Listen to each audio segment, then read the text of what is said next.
Damos la bienvenida a todos una vez más. ¿Y están listos para estudiar la palabra de Dios? ¿Sí? Qué bueno. El día de hoy vamos a iniciar una nueva serie que se llama La verdad del Evangelio de la Gracia. La verdad del Evangelio de la Gracia. Este primer tema se llama Llamados a ser de Dios. Y esta serie que estaremos estudiando es la carta a los Romanos. Vamos a estar exponiendo versículo a versículo la carta a los Romanos. Vamos a ver hasta cuándo terminamos. Seguramente en algunos capítulos, en algunas secciones vamos a avanzar muy rápido, en otras no tanto. Pero vamos a, ahora sí que Dios nos ayude, ¿verdad?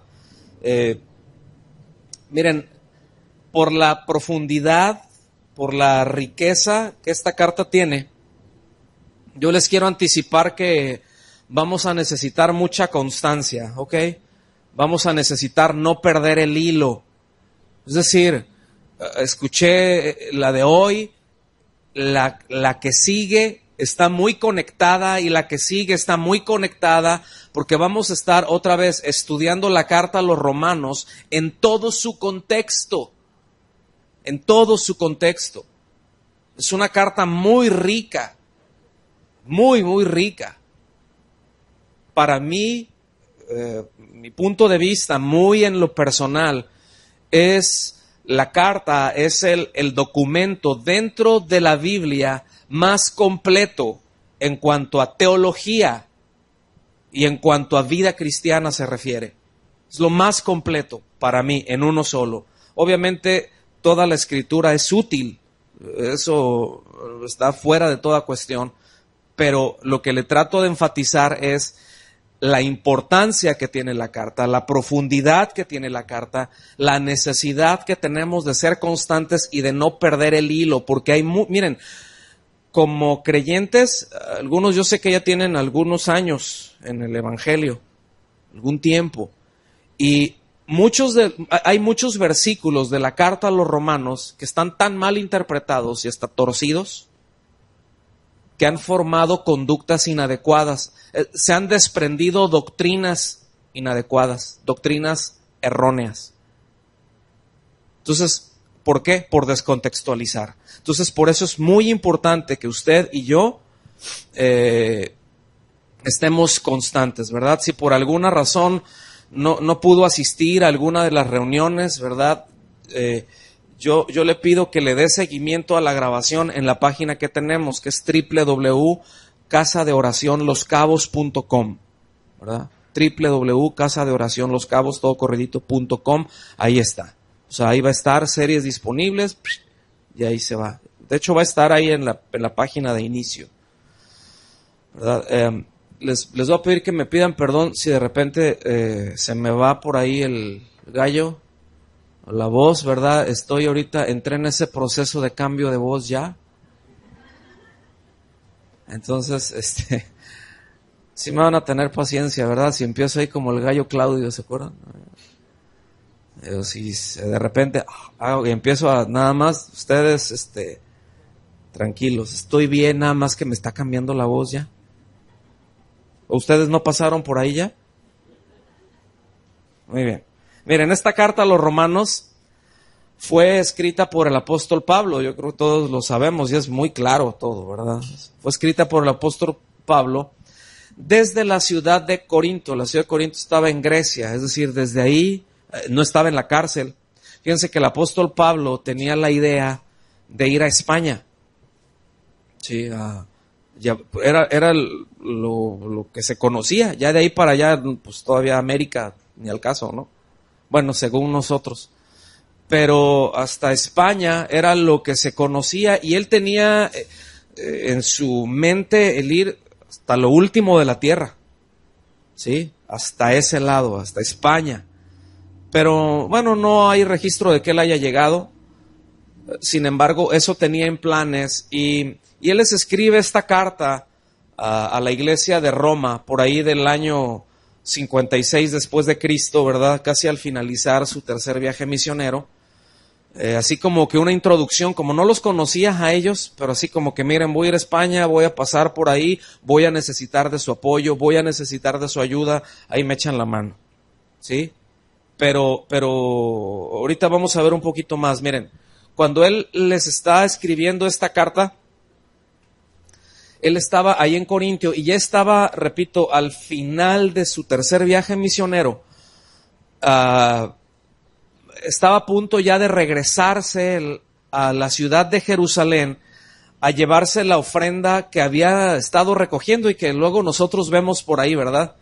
Que les dice en las diferentes iglesias, vamos a levantar una ofrenda para los hermanos de allá, ¿verdad? De Palestina, de allá, los pobres que están ahí en Jerusalén entonces él ya tenía esa ofrenda y se las iba a llevar porque se habían empobrecido a causa de una sequía muy intensa que había habido y otros asuntos, pero había habido una sequía intensa.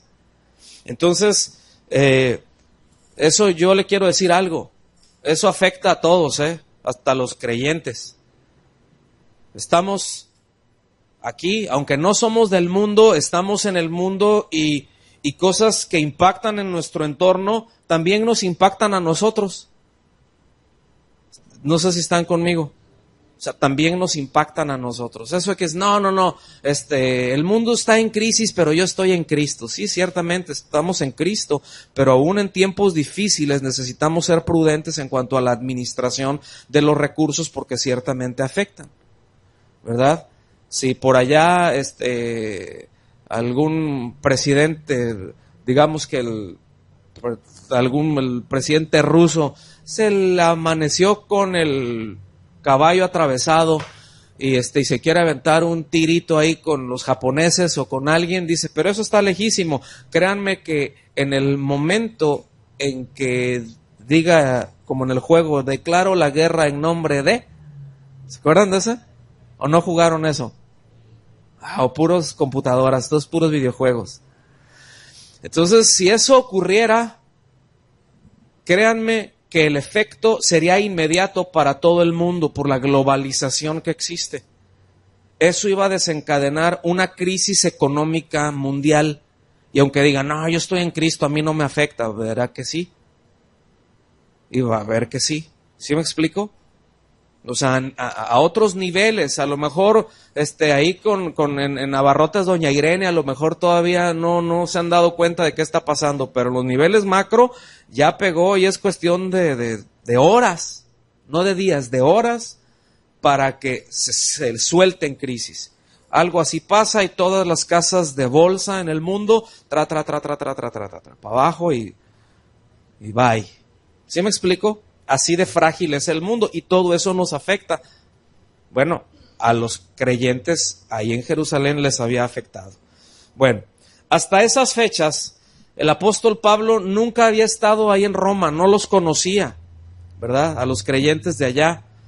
Ya habían oído de él, ¿sí? Y bueno, se piensa que la iglesia de Roma fue fundada por alguien que estuvo desde un inicio en el Pentecostés, en el día de Pentecostés. No fue fundada por ninguno de los apóstoles, ¿sí? No hay un registro de alguien conocido que haya llevado el evangelio a Roma.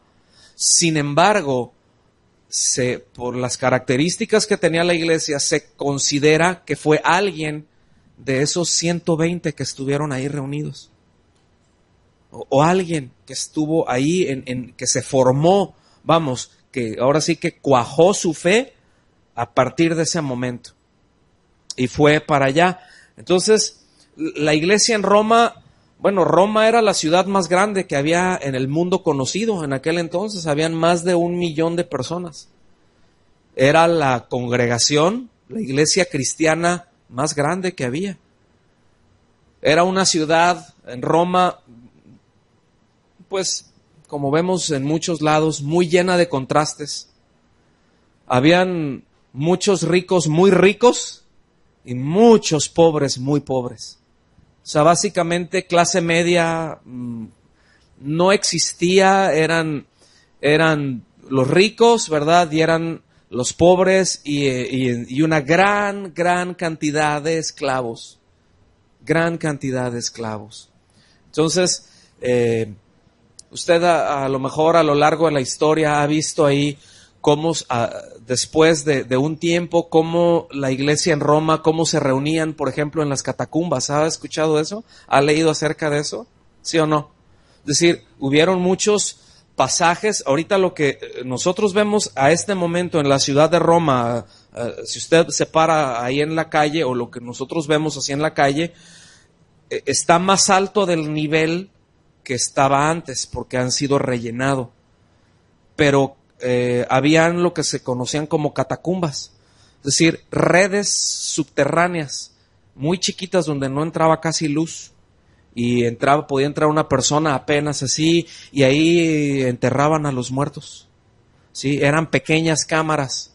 Y escuchen bien, muchos creyentes ahí vivieron toda su vida. Y no salían de ahí. Muy poco, de repente uno salía, conseguían alimentos y los metían y se los llevaban. Porque el nivel de la persecución era tremendo, más ahí. Acuérdense que estaban ahora sí que en el ojo del huracán. Sí, las catacumbas eran redes, eran kilómetros de redes subterráneas. Y bueno, eso no estaba ocurriendo en este momento que estaba el apóstol Pablo. No sabemos hasta qué nivel. Probablemente ya había algo de esto. Pero bueno, la iglesia ahí en Roma estaba mayormente formada por gentiles, es decir, no judíos. Habían muchos judíos. Es obvio que la iglesia fue empezada por judíos y entre judíos, pero creció muy grande por el número de gentiles, ¿verdad? Debo decir que esta carta, fíjense, a diferencia de muchas otras cartas, o de algunas otras cartas, esta carta no fue escrita con el propósito de corregir alguna conducta errónea o incongruente de parte de los creyentes, como por ejemplo a los corintios, ¿no? Que les dio hasta por duro, les dio Pablo, ¿no? Y obviamente el propósito de las cartas a los corintios era corregir las conductas que tenían, que no parecían ser cristianos. Los de Roma no era corregir conductas equivocadas.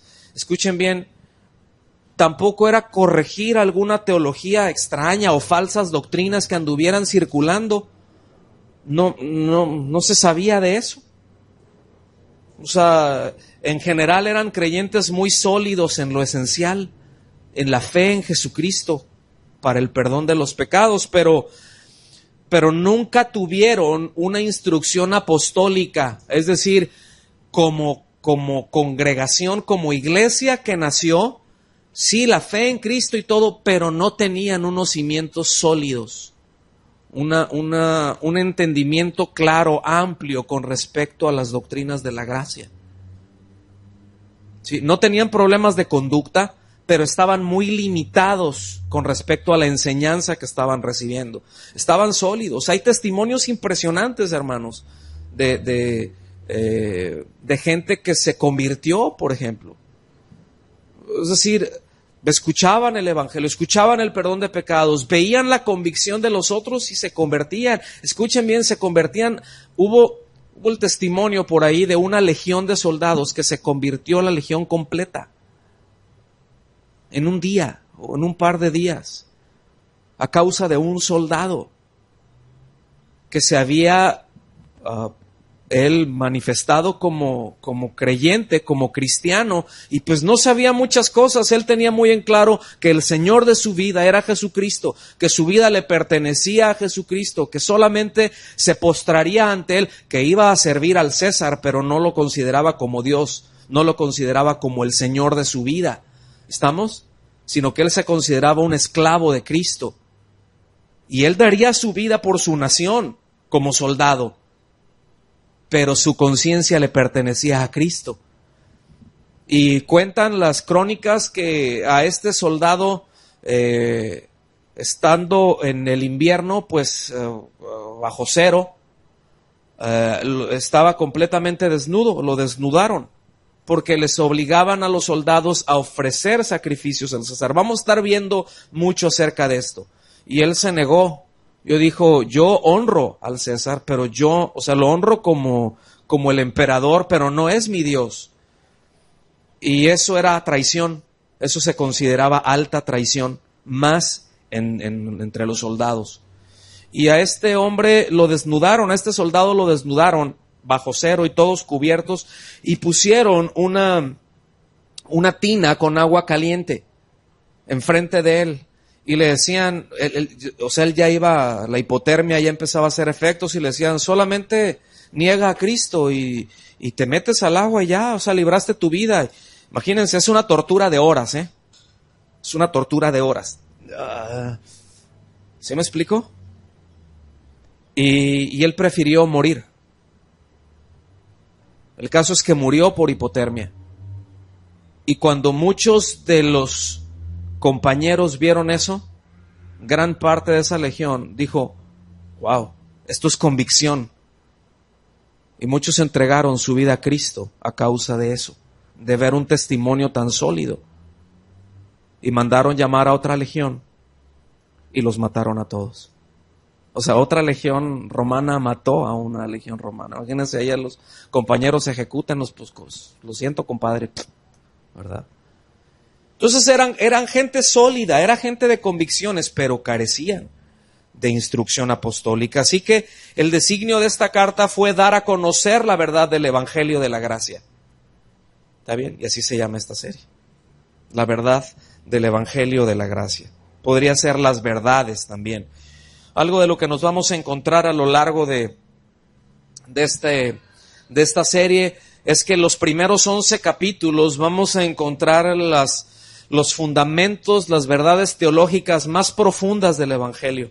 Y en los últimos 5 hay una aplicación práctica de cómo llevar a la práctica todo eso.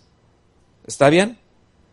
Todo sí está bien. La teología es esta, es correcta, es precisa, se vive de esta manera. ¿Sí? Les voy a pedir que vengan por favor a Romanos capítulo 1, versículo 1.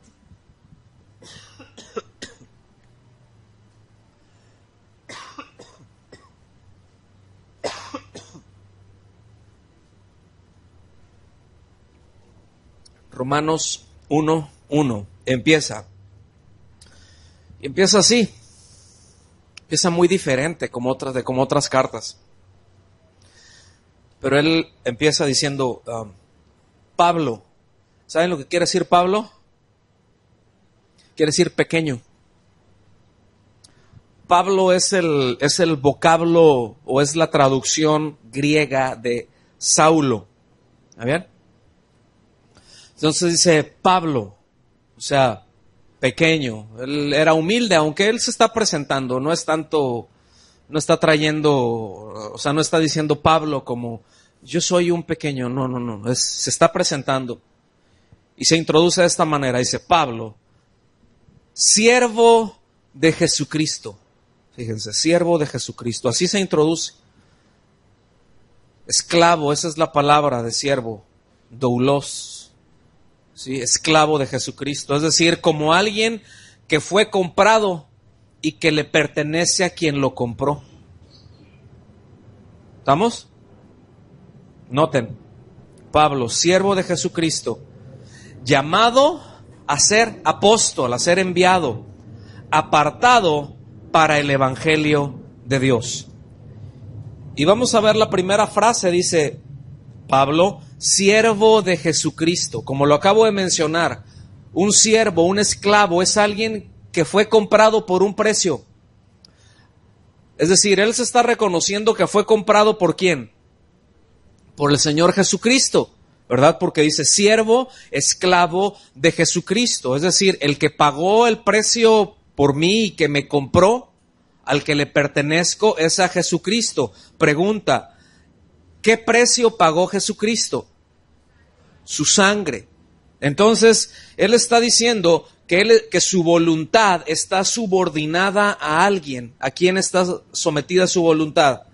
A Jesucristo. Él está diciendo que tiene un amo, ¿verdad?, de esa voluntad. Él está diciendo que Él no hace lo que quiere, que Él no hace lo que se le antoja, que Él no está ahí, Señor, concédeme mis sueños, sino es, Señor, yo estoy para servirte en lo que tú mandes, en lo que tú quieras, yo soy tu esclavo. Escuchen bien, muchas veces nosotros decimos, ay, sí, siervos de Dios, y luego hasta se saludan, no, siervo, oh, el gran siervo de Jesucristo. ¿Han escuchado esas presentaciones que hacen de repente hasta con fanfarrias, verdad? Gran siervo de Jesucristo. Es una contradicción. El gran esclavo, ¿verdad? Es un esclavo. Es el escalafón más bajo que existe. Un esclavo no es dueño ni de su voluntad. Un esclavo no determina si vive ese día o si no vive. Es su dueño el que lo determina. Y nosotros no entendemos eso acá, en Occidente. Lo más cerca que tuvimos aquí en México y en América Latina es, bueno, de eso cuando vinieron los españoles y que sometieron, ¿verdad?, la Iglesia Católica, pues estableció esclavitud, ¿verdad? Y no decían que eran esclavos, pero simplemente aquí en México y en otras partes de América Latina, bueno, pues fue un saqueo impresionante. Hubo hombres y mujeres que fueron enviados a las minas de plata, de oro, de cobre, ¿verdad? Y ahí nacieron en las minas. Ahí crecieron, ahí se reprodujeron y ahí murieron y nunca vieron la luz del sol. Y esa es una esclavitud. Esa es esclavitud. Eso fue lo más cercano que nosotros llegamos a ver. Pero escuchen bien, un esclavo no tiene absolutamente ningún derecho. No hace lo que quiere. En el pensamiento griego, el ser esclavo era algo denigrante. O sea, era lo más bajo y en la idea occidental, póngame mucha atención en esto que le estoy diciendo. Diga conmigo, pensamiento griego. ¿Por qué les digo esto? Porque el pensamiento griego es la raíz del pensamiento occidental, es decir, lo que tenemos nosotros aquí. Mucho de las ideas que hoy en día tenemos se originó ahí. Muchas de las palabras que hoy hablamos se originaron en el griego. Mucho de eso. Hasta hoy en día, en las universidades, ¿sí? Los doctores, ¿se acuerdan que hay pues no sé si es un juramento, cómo le llamen, pero es de quién es? ¿Sí me explico? Y dicen lo que dijo el tipo, ¿verdad? Y así, y como dijo Sócrates, y como dijo Hipócrates, y como dijo esto, ¿verdad? Y son de las primeras cosas que se empiezan a ver en una universidad. Cuando empiezas a hablar acerca de filosofía, ¿verdad? O no sé ahorita cómo les llaman esas materias, ¿verdad? Pero les llaman ética, pero aún se empieza a ver filosofía, es decir, el pensamiento. Y tú vas a ver que toda esa raíz está en Grecia. Es el pensamiento griego. Bueno, dentro del pensamiento griego, que estaba bastante retorcido, por cierto, ¿sí?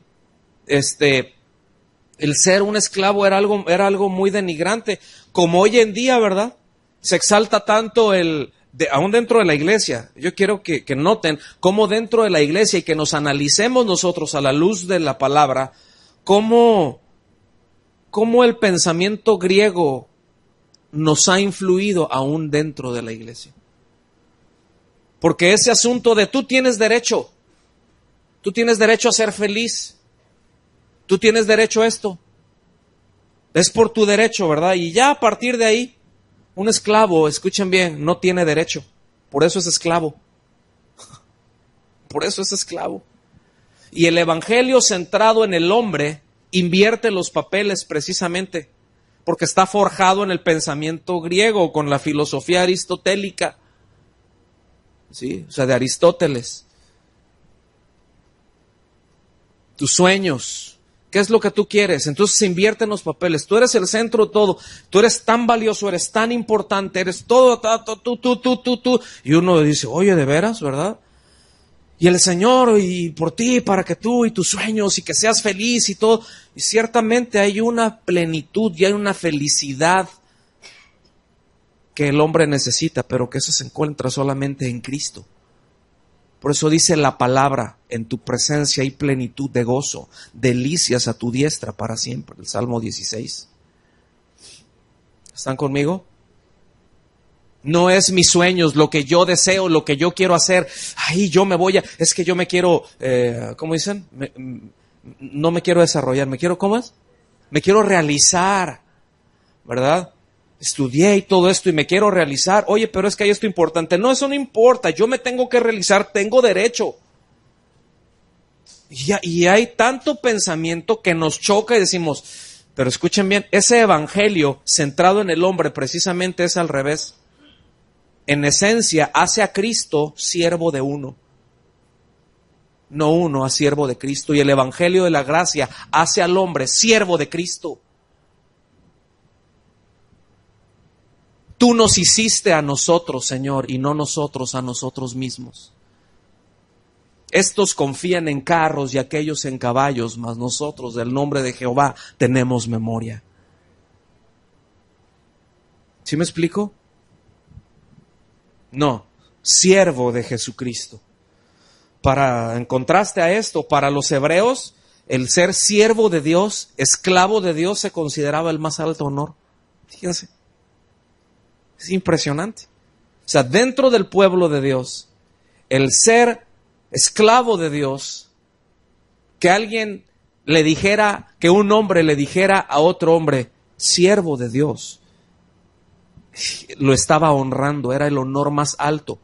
Porque escuchen bien, no hay honra más grande que ningún ser humano pueda tener que el ser llamado a ser hijo de Dios, a ser ministro de Dios, a ser siervo de Dios, a ser un servidor de Dios. No hay honra más alta.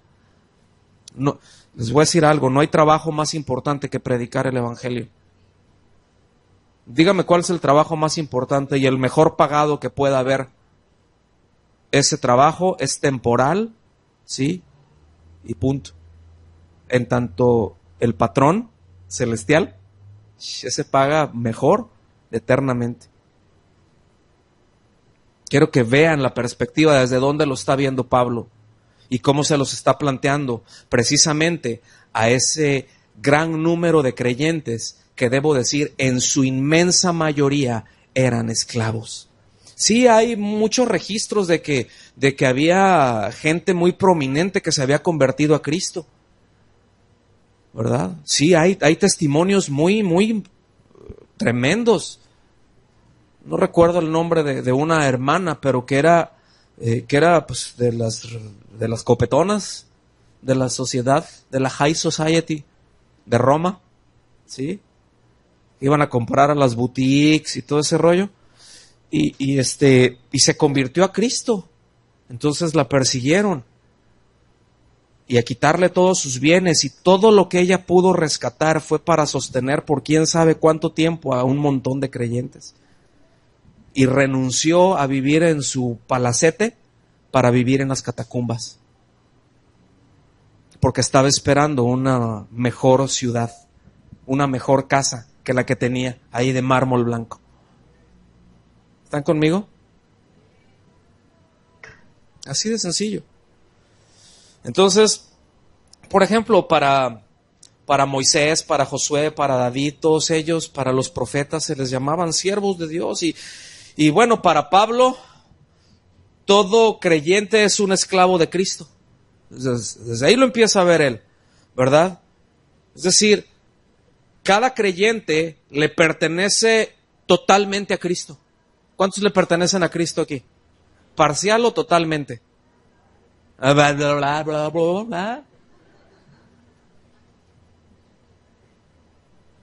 ¿Verdad? Con una lealtad total a Cristo, con una sumisión total, obviamente en conciencia, escuchen bien, de que uno está subordinado a la persona más buena del universo. O sea, a la persona que podamos decir,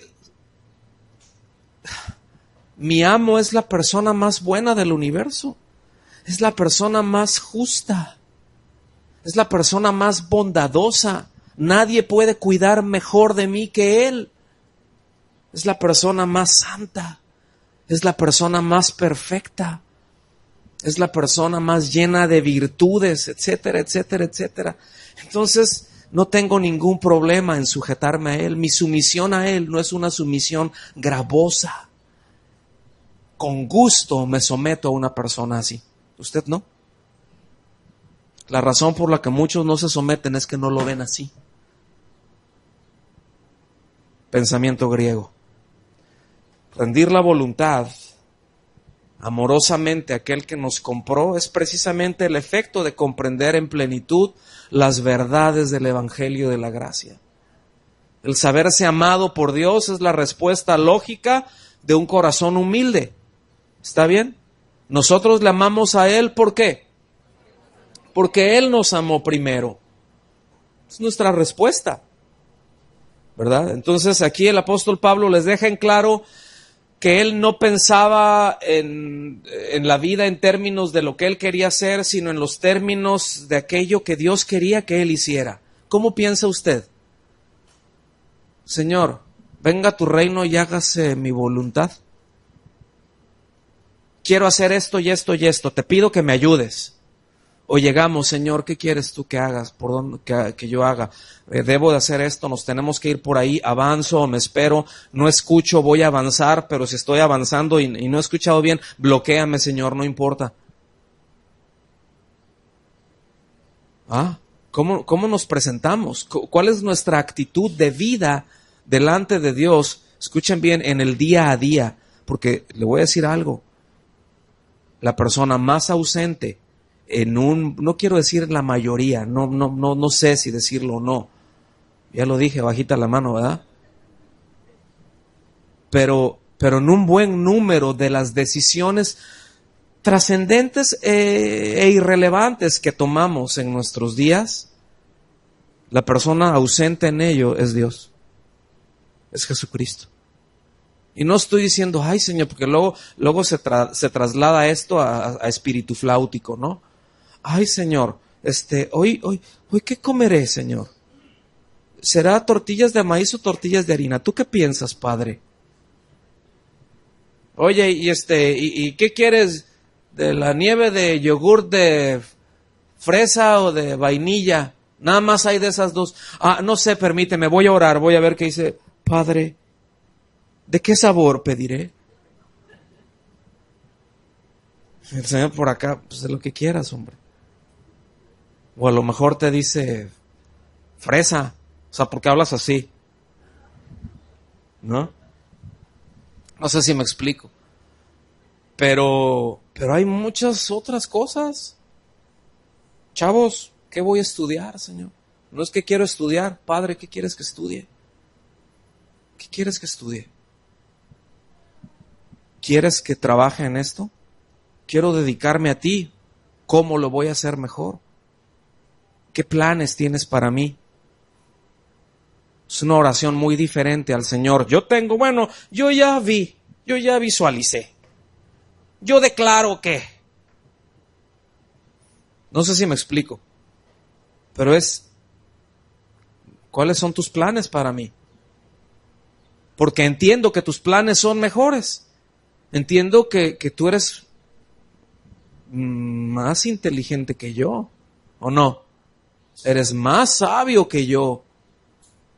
Tú sabes. Entonces tú dime, soy tu siervo. Yo te voy a obedecer. Pues fulanita cosa, pero es que eso no es mi fuerte. Bueno, a lo mejor pues tú no te preocupes si Dios te está diciendo que sea por ahí. Y eso en donde Dios te está llamando no es tu fuerte, pero Dios te está llamando a eso, Dios te dará la gracia para sacarlo adelante. Entonces la gloria no será tuya, porque entonces no lo estás haciendo porque esto es mi fuerte. Entonces podrás decir, no es mi fuerte, pero es obvio que el Señor lo hizo. A Él sea la gloria. ¿Están conmigo? Y dice, llamado a ser apóstol. Fíjense, llamado. No se autodenominó apóstol. Él simplemente respondió. Soy siervo de Jesucristo, y después que dice, llamado a ser apóstol. Esa palabra apóstol no está indicando que él les está diciendo, yo soy el apóstol, mándenme las ofrendas para acá, ¿verdad? Como hoy en día andan un montón de cazacabezas ahí. Yo te doy mi cobertura y tú me das tus dineros. Tienes tantos, te toca de a tanto para este ministerio apostólico y empiezan con unas demandas absurdas, ridículas, ofensivas. Tengo un amigo, pastor, que invitó a... Bueno, todavía no le caía bien el 20, ¿verdad? Ya se le empezaron a cruzar los cables con eso. Pero todavía no lo entendía muy bien todo este movimiento. E invitó a una conferencia que tenía, un evento que tenía él por ahí, a un gran siervo de Dios. Sí se entiende el sarcasmo, ¿verdad? Y la ironía. A un gran siervo de Dios. Y le dijo, ¿sabes qué? Pues lo quiero invitar, hermano, por acá, y etcétera, etcétera, etcétera. Entonces él le dijo, ¿y cuántas predicaciones van a ser en donde yo voy a estar? Y creo que eran 3, algo así. Él venía desde América del Sur, este tipo. Él dijo, muy bien, yo requiero una ofrenda de $6,000 por predicación. ¿Y qué creen que dijo el otro? Y yo voy con gente, entonces tú le vas a pagarlos. Miren, no se los voy a hacer larga. Cuando llegó al aeropuerto en la Ciudad de México, traía como 15 personas. Dice, tú les vas a pagar a todos. Y los quiero en hotel, o sea, 5 estrellas. No es así como que metes a 4 en cada cuarto, cada quien. Y, oiga, hermano, pues es que, dice, ¿no merezco eso? ¿No merece eso un apóstol? Escuchen bien, esa es la actitud de esos fanfarrones, ladrones, pandilleros. Que esos son unos pandilleros del evangelio. Asalta incautos. ¿Y qué le dijiste? No, pues ya estábamos ahí con la misma viada, mano.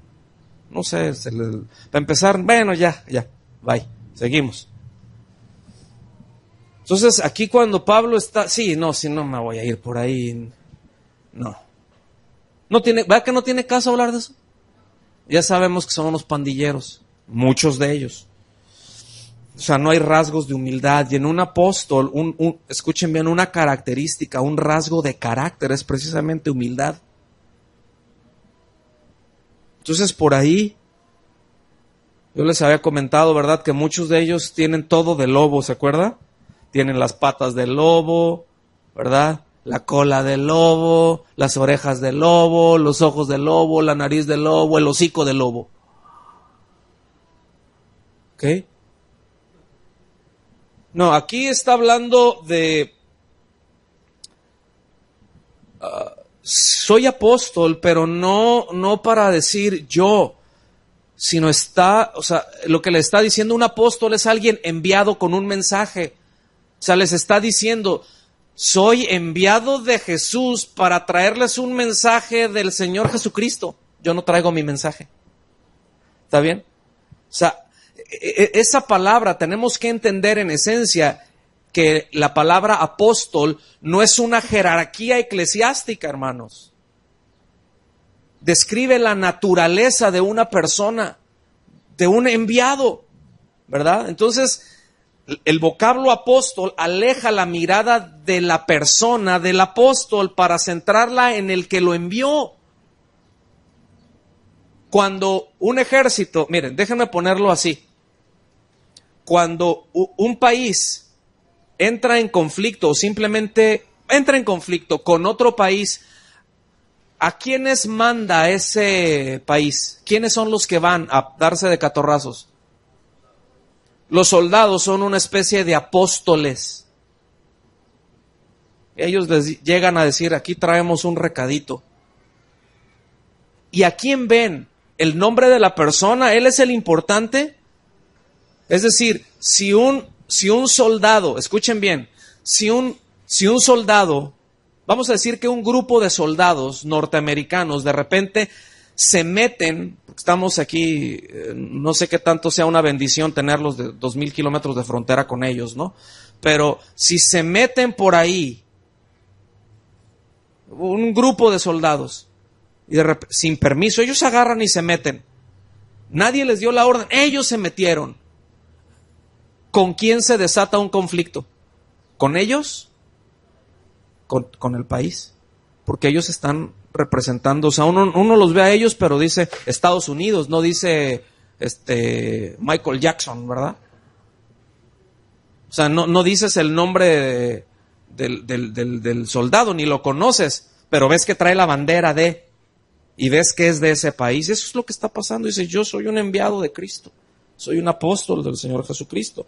Y después dice, ¿para qué es enviado? Lo recalca, apartado para el evangelio de Dios. Digan conmigo, apartado, y enfatice, para el evangelio de Dios. Ok, es para el evangelio de Dios. Es decir, el mensaje del evangelio que Pablo iba a proclamar es la palabra autorizada por Dios. Escuchen bien, aquí sí aplica el declarar. Aquí sí declaro el evangelio. Aquí no, pero no, entienda bien, declarar aquí no es yo declaro que esto se va a hacer así porque yo lo digo, yo lo establezco, yo lo decreto.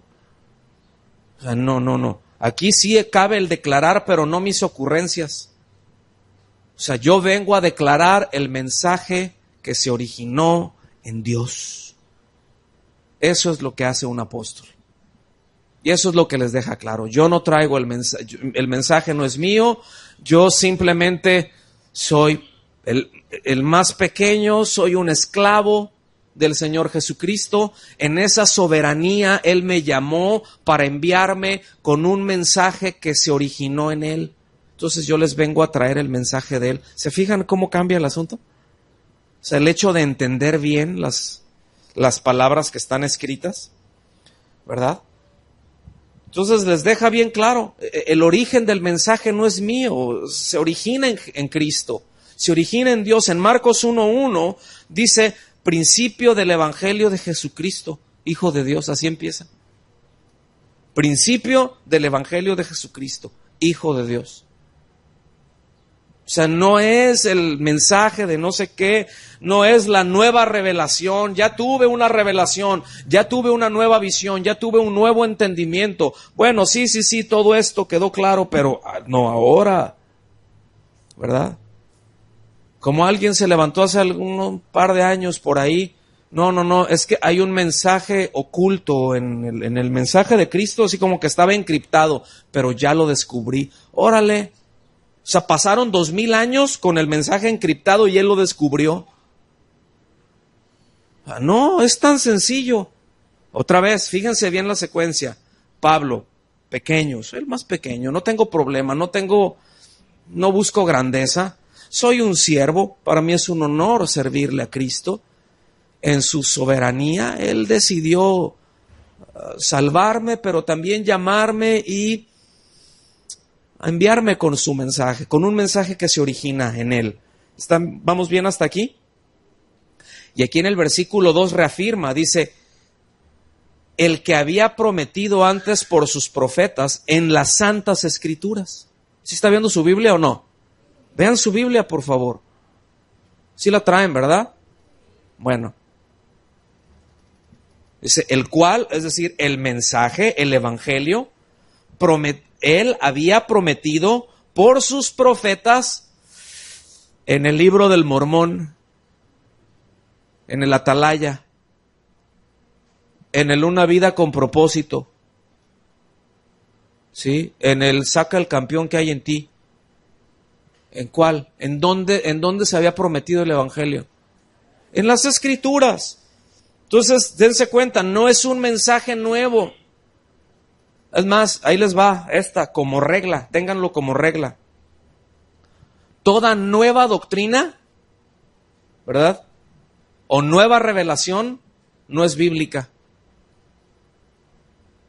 Toda nueva doctrina, toda nueva revelación no es bíblica.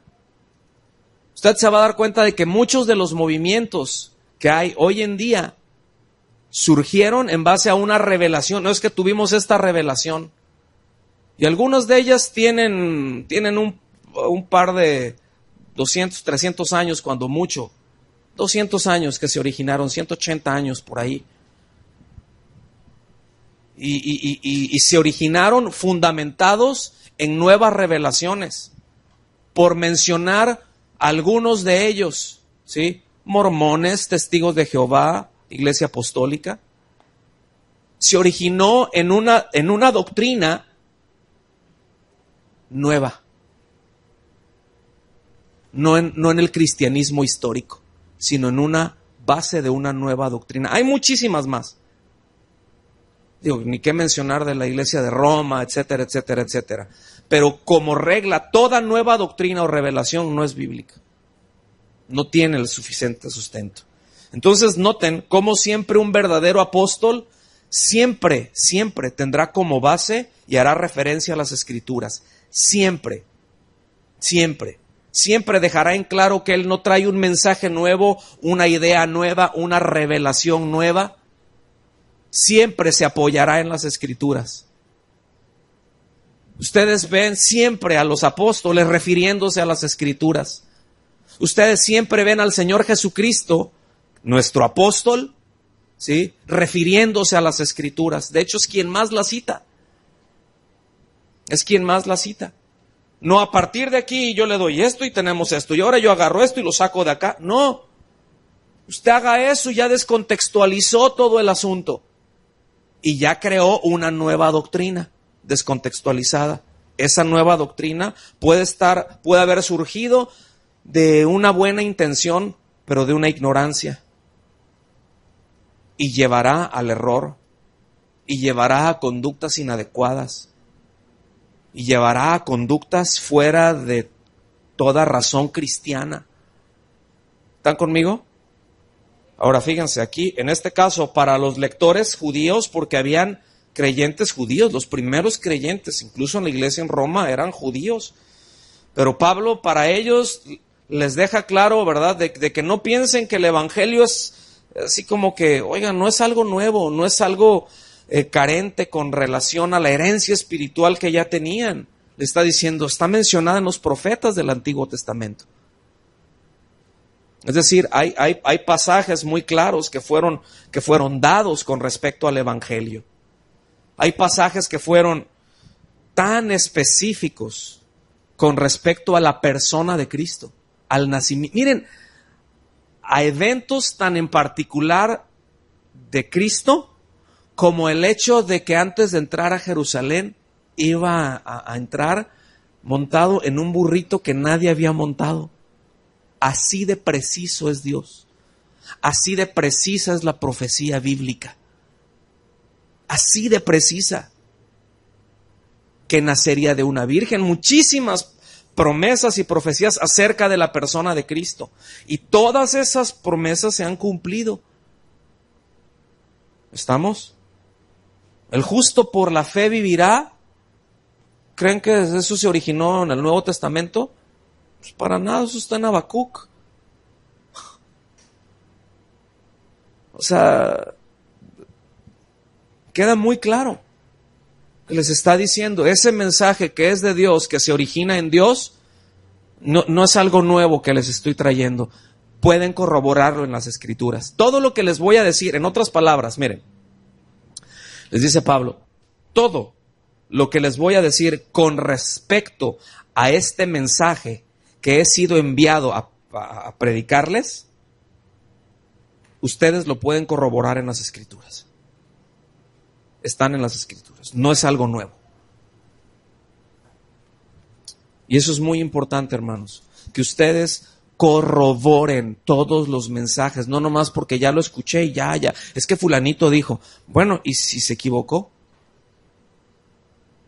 Y no es de que uno vaya ahí a las Escrituras y verle con una actitud escéptica. Es para corroborar nada más. Vengo buscando y Señor, tú háblame. Miren, yo como pastor de ustedes, bueno, de los que se congregan aquí, yo tengo la responsabilidad, tengo la obligación delante de Dios y delante de ustedes de exponerles las Escrituras. ¿Están de acuerdo? No hay otra labor más importante que yo pueda hacer o que nosotros podamos hacer como pastores. No hay otra manera en que les podamos discipular de una manera más efectiva que exponiéndoles las Escrituras. No la hay. ¿Están conmigo? Pero ustedes necesitan en lo íntimo, en lo diario, porque yo no estoy con ustedes todos los días. Dios los ha librado de eso. Y a mí también. Gracias. Escuchen bien, pero de Dios no se libran. Y somos discípulos de Cristo. Y con Él estamos las 24 horas.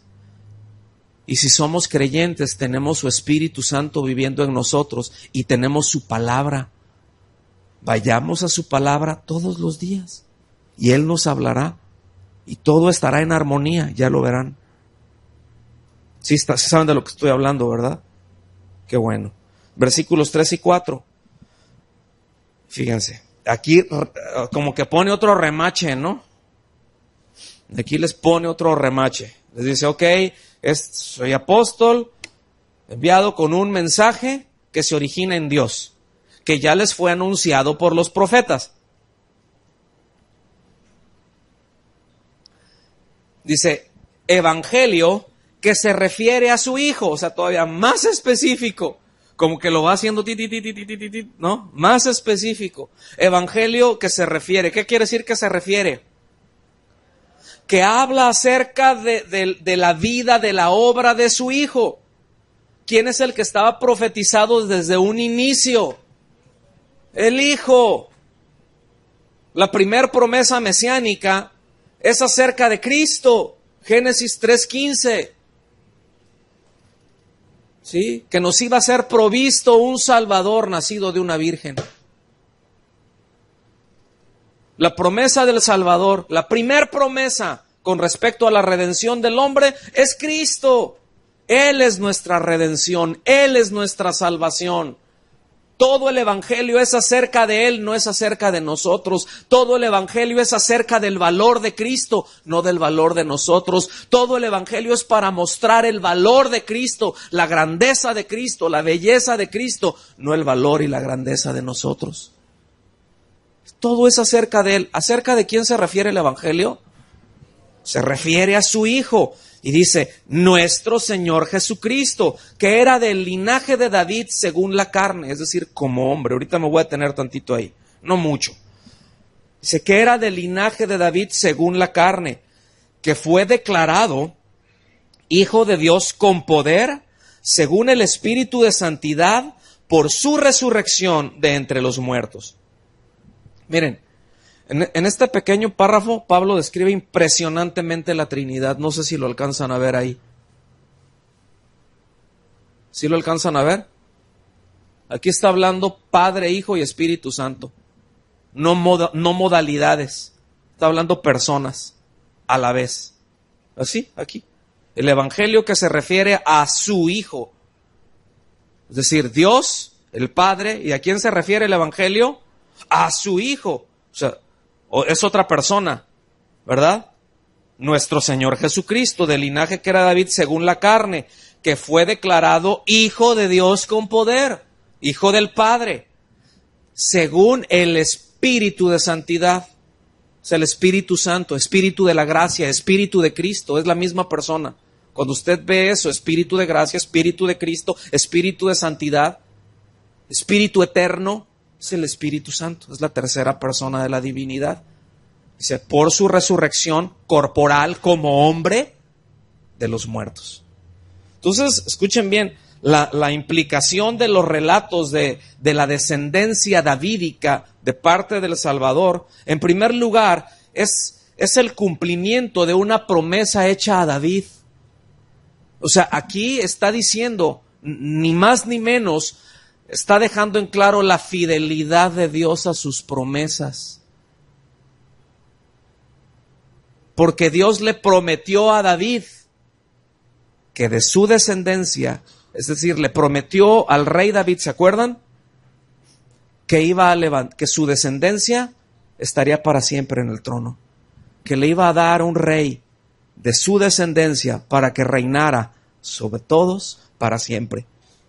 Está hablando de Cristo, es descendencia de David. Y si usted va al libro de Mateo, usted se va a dar cuenta acerca de las descendencias. Por eso es importante, es porque es un hecho legal, escuchen bien. La descendencia es un hecho legal, no es un hecho natural, es un hecho que tiene que ver con legalidad, la legalidad de Dios. En primer lugar, la fidelidad de Dios. Le promete a David que él tendría un heredero, un descendiente de él, que sería rey para siempre. ¿Sí? En Isaías lo vemos también. Dice, y tu reino es eterno, su reino no tendrá fin. El principado de su hombro será. ¿Está bien? Y ahí vemos mucho de esto.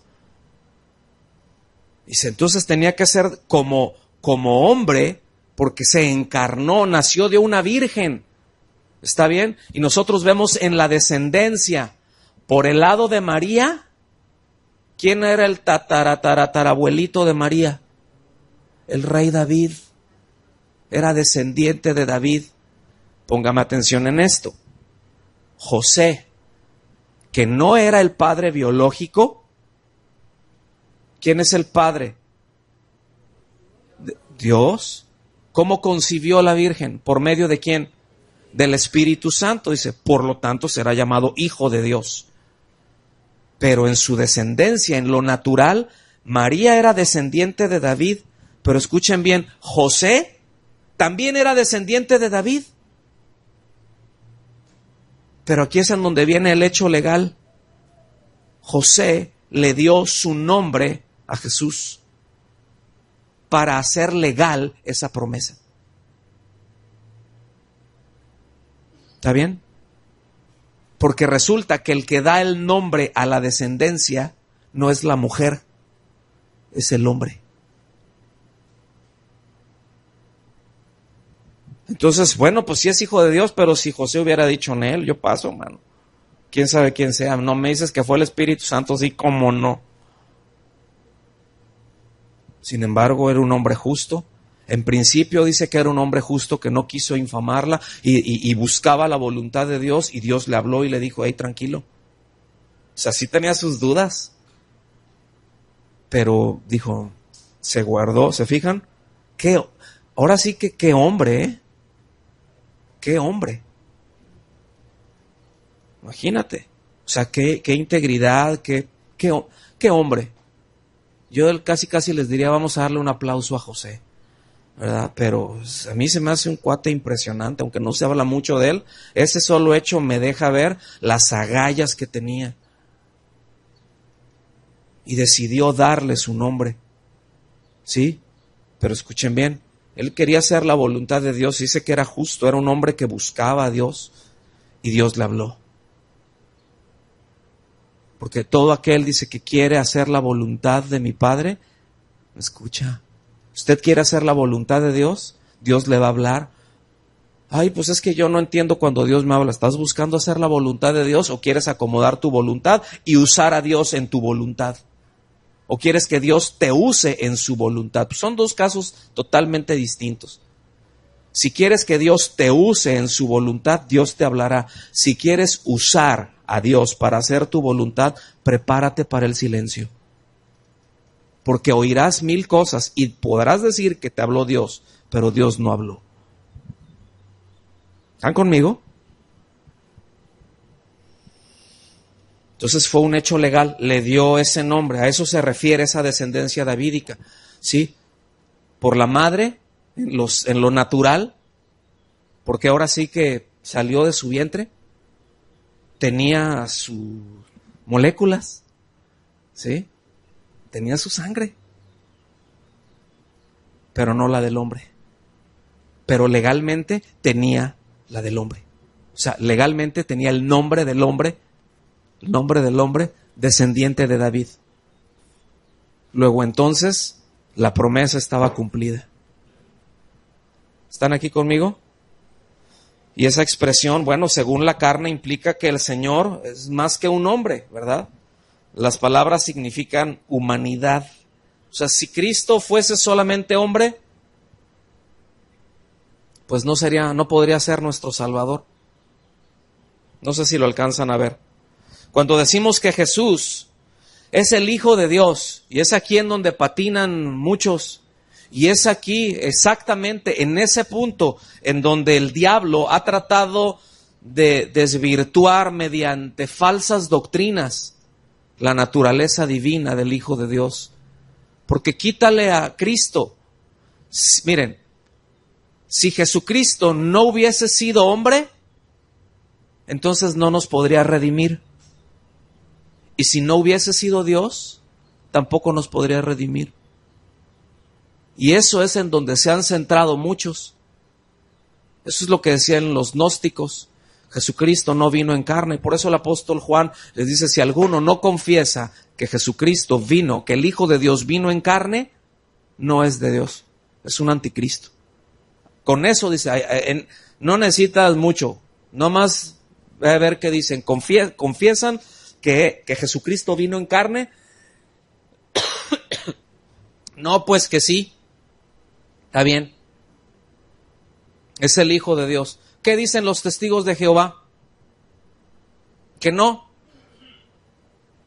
Y otros dicen que Él no es el Hijo, que es el modo Hijo, pero que es la misma persona. No es la misma persona. Es la segunda persona de la divinidad. No está en modo. Entonces seguimos avanzando. Cuando nosotros decimos Jesús, el Hijo de Dios, bueno, pues ciertamente Dios tiene muchos hijos. Nos llama a los creyentes que somos hijos. Ahí en Job dice a los ángeles, les llama que son sus hijos. Pero Jesús es el Hijo de Dios. Escuchen bien, cuando habla de Jesús como el Hijo de Dios, habla como el unigénito. La palabra en el griego para unigénito es monógenes, es decir, solamente los genes de Dios. ¿Está bien? O sea, ya lo biólogos, ¿ya lo entendimos mejor? Porque todos son así medios científicos aquí ustedes. Entonces, ahora fíjense bien, cuando el Señor se refirió a Dios como su Padre, ¿se acuerdan que hubo por ahí una escaramuza ahí con algunos fariseos y todo esto? Y que se rasgaron literalmente las vestiduras porque Él les dijo, mi Padre es Dios y el de ustedes no. ¿Se acuerdan? Yo soy el Hijo de Dios. Ellos entendieron que con eso Él estaba afirmando que era igual a Dios. Entonces por eso le dijeron blasfemo. Porque ellos se decían hijos de Dios, pero cuando Él se dijo, no, yo soy el Hijo de Dios, dijeron blasfemo. ¿Te haces igual a Dios? Dijo, soy. Antes de que fuese Abraham, ya había sido yo. ¿Y cómo? ¿No tienes ni siquiera 50 años y ya has visto a Abraham? Antes de que él fuera, yo ya era. Yo he estado toda la eternidad. O sea, sí, bueno, sí, hay más pasajes al respecto. Hebreos 1, del 1 al 4. ¿Cómo vamos de tiempo? ¿Sí me aguantan hora y media más? Yo soy el que no va a aguantar, ya la garganta ya no me da para más. Pero sí terminamos. Nada más me falta, nomás que acabe. ¿Está bien? Hebreos 1, del 1 al 4 dice, Dios, fíjense bien, Dios, habiendo hablado muchas veces y de muchas maneras, en otro tiempo a los padres por los profetas, ¿se fijan cómo va todo perfectamente amarrado? En otro tiempo habló por los profetas, por las escrituras, dice, en estos últimos días nos ha hablado por el Hijo. Es decir, las escrituras hechas carne, el verbo hecho carne. El verbo se hizo hombre. Ahora el que nos estuvo hablando, entonces ya no nos sigue hablando por medio de las escrituras. Sí, Es que el Señor Jesucristo son las Escrituras hechas carne. Por eso yo tengo mucho problema con todos aquellos que dicen Cristo y Jesús, sí, pero tu palabra no. No, ¿cómo? No los puedes desasociar. No los puedes separar. No puedes quitar a uno del otro. Es el Verbo hecho carne. La Biblia lo dice. ¿Estamos? Dice, a quien constituyó al Hijo, a quien constituyó heredero de todo y por quien asimismo hizo el universo. Pongan atención a esto. ¿Quién es el creador? Por medio de quien el Padre hizo todas las cosas. Por medio del Hijo. Por medio de su palabra. Y Dios dijo. ¿Ok? Es decir, Cristo mismo es el mensaje. Entienda, por favor, esta parte. Jesucristo mismo son las Escrituras. Por medio de Él, así mismo, es decir, Dios mismo, por medio de su Hijo, por medio de su palabra, hizo el universo. Él, que es el resplandor de su gloria, es decir, el Hijo, la imagen misma de su sustancia y quien sustenta todas las cosas con la palabra de su poder. ¿Quién es el que sustenta todas las cosas? ¿Por medio de qué? De su palabra. Por medio de la palabra de su poder, habiendo efectuado la purificación de nuestros pecados, por medio de sí mismo se sentó a la diestra de la majestad en las alturas, hecho tanto superior a los ángeles cuanto heredó más excelente nombre que ellos. El Señor Jesús está por encima de todos, el Hijo de Dios, el Verbo hecho carne, el mensaje mismo de Dios. Si recapitulamos todo, otra vez, yo soy el más pequeño, soy un esclavo de Jesucristo. Y Él me llamó a mí por su voluntad, por su soberanía, por el puro afecto de su voluntad. Y me apartó, me llamó a ser apóstol y me apartó, me llamó a ser un enviado, me apartó para que anuncie el evangelio que se originó en Dios, que lo anunciaron los profetas, que se trata acerca de su Hijo. ¿Se fijan? Versículos 5 y 6. Por medio de Él, ¿de quién? ¿De quién está hablando? De Jesucristo. Por medio de Él recibimos la gracia y el apostolado. ¿Quién nos salvó? ¿Por medio de quién recibimos la gracia? ¿Por medio de quién recibió el hombre la ley? Por medio de Moisés. ¿Por medio de quién recibió el hombre la gracia? Por Jesucristo. Por medio de Él recibimos la gracia y el apostolado, ¿verdad? Y aquí se está refiriendo no nada más la salvación, sino el apostolado como un don, como algo gratuito. Escuchen bien, no como algo que corresponde a algún mérito. Porque hay quienes estudian para apóstoles. ¿Sí sabía eso? O sea, yo ya terminé mi curso, yo voy a estudiar para pastor y ya me gradué como pastor porque fui al seminario bíblico de no sé qué, permíteme tantico, tantico, ¿verdad? Bueno, eso es para los hermanos de Centroamérica y de las Antillas que nos escuchan por ahí. Pero escuchen bien esto, ¿cómo lo planteo? Yo no puedo ir a un instituto bíblico y decir, ya estudié para pastor, ya soy pastor, ya me gradué de pastor. Ningún hombre puede constituir a otro hombre, ni como apóstol, profeta, evangelista, pastor o maestro. Eso es un llamado que es por la gracia de Cristo. Es algo que Cristo habilita. Es algo que está fuera de todo mérito del hombre. Porque de repente ya estudiaron 2 o 3, y estudiaron es un decir. Algunos sí estudian. Pero de repente fueron a un seminario, a un instituto bíblico, y por ahí medio cursaron 2, 3 materias, medio entienden un que otro versículo, y digo medio entienden un que otro versículo, y ya terminan, y ya se sienten, ya soy ministro, ya me gradué como ministro de Jesucristo. O sea, ya me siento con el mérito, ahora sí denme una iglesia. Nada más alejado. Aquí la gracia y el apostolado es que se recibe el llamamiento de gracia. Así como la salvación es sin mérito alguno, escuchen bien, ninguno de los que servimos tenemos méritos para servir. Ninguno hacemos méritos, hay que hacer méritos. Así que si por ahí tiene en la parte más recóndita de su cerebro, voy a empezar a hacer algo para hacer mérito delante de los pastores, para que me llamen a servir, mire, pierde su tiempo. Pierde su tiempo. No pierda su tiempo. Mejor arrepiéntase de su carnalidad y vuélvase al Señor. ¿Sí me explico? Porque no es por ahí.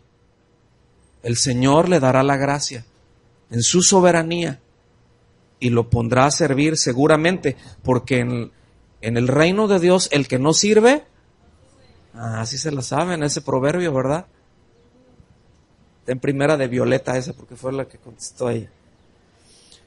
Por medio de él recibimos la gracia y el apostolado. Escuchen bien, ese para indica propósito, indica un objetivo, para conducir a todas las naciones a la obediencia de la fe. Es decir, hemos recibido la orden de llevar el evangelio a todas las personas, a toda nación, para que obedezcan por la fe. ¿Está bien? Por amor de su nombre, entre las cuales estáis también vosotros, llamados a ser de Jesucristo. Somos llamados a ser de Dios, hermanos. Cuando se nos predica el evangelio, es una manera en que Dios nos está llamando a ser de Él. Cuando le predicamos a la gente, le estamos predicando, lo estamos llamando a que sean de Dios, a que se vuelvan a Dios. Dios los quiere adoptar, les quiere dar su vida a todo aquel que cree, a todo aquel que puede poner su confianza por la gracia en el Hijo de Dios. ¿Estamos aquí? ¿Sí o no? Entonces el evangelio nos separa siempre, ¿verdad? No para el privilegio, no para la gloria personal, no para el orgullo, sino para el servicio, para el amor. Para eso nos separa. Eso es lo que nos habilita. Fuera del evangelio no podemos vivir una vida en agrado a Dios. Fuera del evangelio, si el Señor no nos aparta para Él por medio del evangelio, no te puede usar. No nos podría usar, porque no le perteneceríamos. Y Dios es respetuoso. Entonces, por la fe, obedecemos el evangelio. ¿Está bien? Vámonos perfilando para el final. Versículo 7. A todos los que estáis en Roma. Aquí se refiere a todos los habitantes de Roma. A ver, aquí, ¿alguien se acuerda cómo se llama esta figura literaria? Los apuntes, ¿qué onda? Esta es una sinécdoque que representa el todo en una parte o una parte en el todo. Cuando dice a todos los que estáis en Roma, se está refiriendo no a todos los habitantes de Roma, sino a todos los creyentes que estaban en Roma. ¿Ok? O sea, a todos los que estáis en Roma, amados de Dios y llamados a ser santos. ¿A qué nos llamó Dios? ¿Y qué es ser santo? ¿Andar con una aureolita? ¿Con la Biblia casi debajo del brazo, así como tipo desodorante?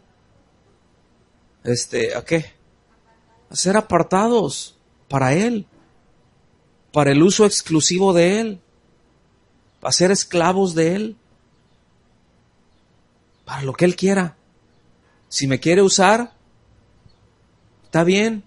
Si no me quiere usar, no tengo problema. Soy de Él, soy apartado por Él. ¿Están conmigo? El asunto es de que Él sí usa a los suyos, porque esa está en su naturaleza, servir. ¿Están conmigo? llamados a ser santos. Y después termina, esta expresión es maravillosa. Aquí está terminando todo lo que vimos. Escuchen bien, solamente es un saludo que hizo Pablo. Fíjense, llevamos más de una hora, yo creo, ya aquí sí, ¿verdad? ¿Hora y cuarto? Tómala. Y falta todavía la conclusión. Nada más en la salutación. Y les dice, gracia y paz a ustedes, a vosotros, de Dios nuestro Padre. Gracia y paz. Este era un saludo cuando entre los gentiles, entre los griegos, acostumbraban a decir gracia o charis, a saludarse. En lugar de jai, no. Es charis, ¿sí? Para decir gracia. Pero entre el pueblo, entre los judíos, ¿sí? Se saludaban como paz o shalom. Entonces les está diciendo gracia y paz. Todos cabemos aquí. A todos nos ha llamado a ser uno mismo. Gracia y paz a vosotros de Dios, de nuestro Padre y del Señor Jesucristo. Entonces, de esta expresión, a todos los que estáis en Roma, amados de Dios y llamados a ser santos, el teólogo Juan Calvino dice lo siguiente con respecto a esa frase. El apóstol muestra de una manera bella y ordenada lo que debemos estimar entre nosotros. Número 1, que el Señor, por su dulzura y bondad, nos ha recibido en gracia y amor. Ese es el comentario de él. En primer lugar, Él nos ha recibido ¿cómo dije? Por su dulzura y bondad nos ha recibido en gracia y amor. 2, que nos ha llamado por esa gracia. 3, que nos ha llamado a santidad. Mas por todo eso no debemos glorificarnos, sino convertir en deber el seguir esta vocación, puesto que el llamamiento es de Dios. Es decir, Dios nos llamó ¿a qué? A ser santos. Dios nos llamó a ser de Él. ¿A qué me tengo que dedicar yo? A ser de Él. A conducirme como Él me está llamando. Fíjense qué tremendo. Gracia y paz tengan todos vosotros, ¿verdad?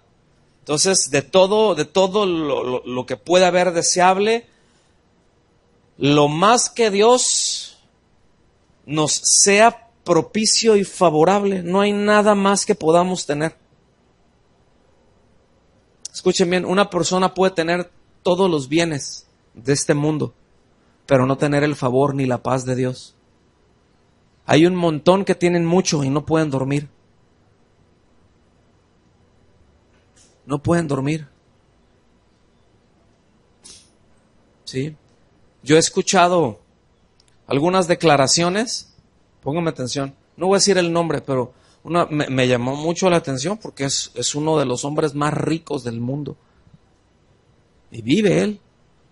Él dijo, le preguntaron que si él era feliz, siendo quien es, ¿no? Y él dijo, no. Fíjense, uno de los hombres más ricos del mundo, si no es que el más rico del mundo. Dijo, no. Alguien pudiera pensar, pues teniendo toda la lana del mundo, más rico que varios países juntos. Fíjense, ¿eres feliz? No. Tengo la capacidad de tener lo que quiera de este mundo y no soy feliz.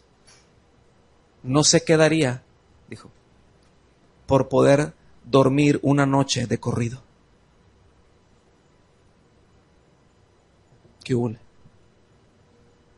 A veces algunos de nosotros no podemos dormir toda una noche de corrido por la ladradera de perros que hay ahí en el barrio. ¿No? O que ya pasó aquel con el escape abierto y no sé qué. O a veces tenemos etapas difíciles, ¿no? Pero pues que a su amado dará Dios el sueño, dice la palabra. ¿Verdad? Y hay 2 que 3 aquí que son muy llamados por Dios. Porque les da un sueño que hasta en la predicación se duermen. Entonces yo digo, ay Señor, pues son muy amados. ¿verdad? No me agüito cuando se me duermen aquí, digo, pues es que son amados de Dios y a ellos se les manifiesta eso, ¿verdad? Entonces concluimos. Todos los que hemos creído, ¿cuántos han creído? Bueno, hemos sido adquiridos por la sangre de Cristo, ni más ni menos, ¿verdad? Hemos sido llamados a ser testigos de su poder salvador. ¿Sí sabía eso? A eso hemos sido llamados, a anunciar las virtudes de aquel que nos llamó de las tinieblas a su luz admirable, ¿verdad? Y hemos sido llamados a estar aparte, no enredados en los asuntos del mundo. Y no estoy diciendo esto que tienes que trabajar y vete a meter un monasterio, no estamos hablando de eso. Pero no estar enredados con el pensamiento y con el sistema de vida del mundo. Estamos en el mundo, pero no somos del mundo. Estamos en el mundo, pero no debemos de pensar como el mundo piensa. Ya estaremos hablando más de esto. Pablo habla del evangelio de Dios, es decir, la narración, el relato de lo que Dios ha hecho para salvar a los pecadores. De eso se trata el evangelio. ¿Qué es lo que Él ha hecho? ¿Verdad? No es el relato de mi vida. Miren, hoy en día, ya estoy terminando, pero hoy en día se confunde mucho esto.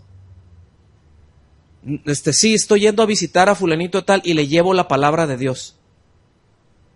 Sí, le estoy llevando la palabra de Dios. ¿Alguien ha escuchado eso? Al 2, 3, yo sé que lo han dicho, pero bueno, ya están aprendiendo. Y a veces se confunde sí, ya se le está compartiendo la palabra con le estoy dando mi testimonio. Ya le hablé la palabra, ya le di mi testimonio. Nuestro testimonio personal no es la palabra de Dios. Es más, nuestro testimonio personal puede ser usado como una ilustración por ahí, como una salpicadita, pero no es el mensaje. Y en muchos sectores de la iglesia evangélica, la experiencia y el testimonio personal se ha constituido como el centro del mensaje. Por eso son unas vidas bien inestables, cualquier temblorcito y para abajo. Y es que no sentí, es que no siento a Cristo. ¿Quién te dijo que tenías que sentir? Es que el que lo está diciendo dijo que lo tenía que sentir y yo no sé, porque yo no he sentido. Aquí no es de sentir, aquí es de creer lo que Dios ha hecho. Y creer me dará el sentir, y a veces sentiré y a veces no, a veces estaré más sensible que otras veces. A veces uno está más sensible a una misma cosa que a otras, ¿cierto o no? ¿Cuántos de repente están más sensibles a un momento de adoración íntima, por ejemplo? ¿A cuántos les pasa? Que simplemente está ese momento de adoración íntima y te quebrantas y no puedes ni hablar porque ahora sí que se te hace un nudo en la garganta o empiezas a llorar y estás más sensible a ese momento. ¿Cuánto les pasa? Pero no siempre estás igualmente sensible. A veces llega y pasa la adoración y estás ahí y adoras, pero no estás así de sensible. ¿Eso quiere decir que no adoraste o que no eres verdadero o que Cristo no está en ti? Por favor. ¿Sí? No. O sea, hablarles la palabra es una cosa, contarles mi testimonio, eso es otro. Entonces, lo que constituye buenas noticias es la palabra de Dios, no lo que a mí me pasó. Eso es bueno para mí, pero no constituye buenas noticias para Él. En otras palabras, mi experiencia personal no es el evangelio. ¿Ya les cayó el 20? ¿Sí o no? A ver, salúdenme a los que ya les entendieron esto. Mi testimonio personal no constituye el evangelio, no es el evangelio. Es mi testimonio personal.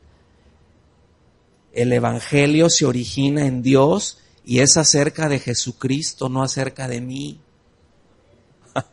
Es acerca de la obra de Cristo, no de la obra mía. Por su palabra y me salvó y damos testimonio de que Él nos salvó. Damos testimonio de que Él nos perdonó. ¿Verdad que sí?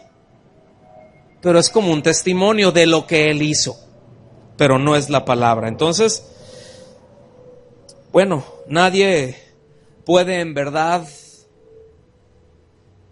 contarse entre los fieles, ¿verdad? Nadie puede contarse como alguien que pertenece a la iglesia de Cristo si no tiene la certeza de que Dios le ha amado, de que ha sido amado profundamente por Dios, de la obra de Dios que hizo por Él al enviar a su Hijo a la cruz, en lugar, en propiciación por sus pecados. ¿Estamos? Nos ponemos de pie y le damos gracias a Dios.